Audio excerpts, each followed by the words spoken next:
Hi guys, I am Nella.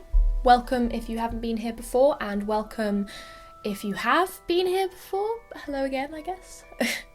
Today I am going to talk about something LGBT related. If you didn't know, this month is Pride Month, and so I thought I would talk about something LGBT related. And I have a couple videos that will be coming out in the next week or so to do with this subject that I just kind of came up with. And then I watched the last episode of Riyadh's Queer Britain, the show on CBBC. It's a documentary series, and it's all about exactly what I was going to speak about, so I thought it would be even more relevant. I'm going to just discuss some LGBT acronyms and other ones for the queer community that I have found and thought have been really cool. In Riyadh's documentary, they have a kind of moment or scene where a group of LGBT people are trying to figure out what this long acronym is. It's something like LGBTT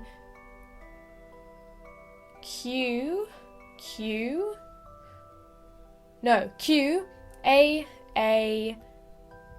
and I and P. I think that's the acronym. They stand for loads of different types of sexualities and gender identities and sexes and stuff like that, and it's very long and I can't remember it myself, even though I am part of the LGBT community. And the most widely used acronym is LGBT+, or LGBTQA+, which is what I usually use. So I was looking at different acronyms that have been made up for the community by people, easier ones to remember, and I came across Bulba Will. He's a small YouTuber. I came across his video on his experience of being a queer person at university, and his university's LGBT society, in a way, called themselves the GSD, which stands for Gender and Sexual Diversity. And I thought that was a really, really lovely term and acronym that really gathered like everything together well but calmly, and it wasn't very complex. But then I realised that romantic orientations and intersex people, they weren't really included in this. So I found this and I thought it was really good. So I started to look for other ones, and I came across MOGAI, which is MOGAI. It stands for Marginalised Orientations, Genders and Intersex, I think. Yeah, got my book down here. And with that, I also thought it was really, it's a really interesting term to use, MOGAI. I thought that was really cute, and it sounds good, and it sticks in your mouth, and it means, well, it's a good term, and it's inclusive. And then I found SAGA. SAGA. It stands for Sexuality and Gender Acceptance, which I thought was lovely. But yet again, it does not include everyone, and so I came to another problem, because of course we want to be inclusive. This is a minority society, and we would not like to, miss out anyone else, which is why the acronym is getting so long.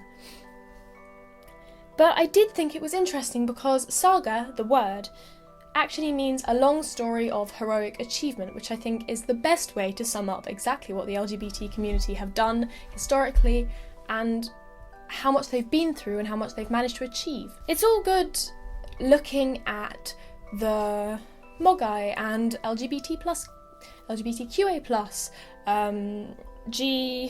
GSD, saga, but really I still find it a complex thing or a complex idea to use anything but LGBT+, because the history that resides behind this acronym is so huge. The amount of things that have been achieved using this acronym for our community is huge, and we will never be able to find something else that will represent us that well.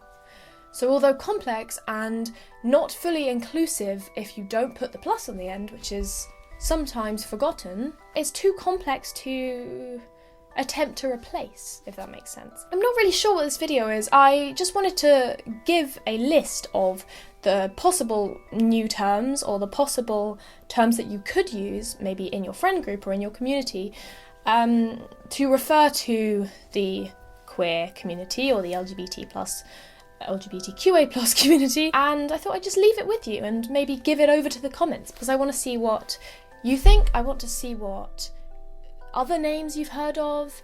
Tell me what you think about it. Tell me what you think about the ideas. Do you like it? Do you not like it? I just want this to be a discussion. I'm really interested to see what other people think.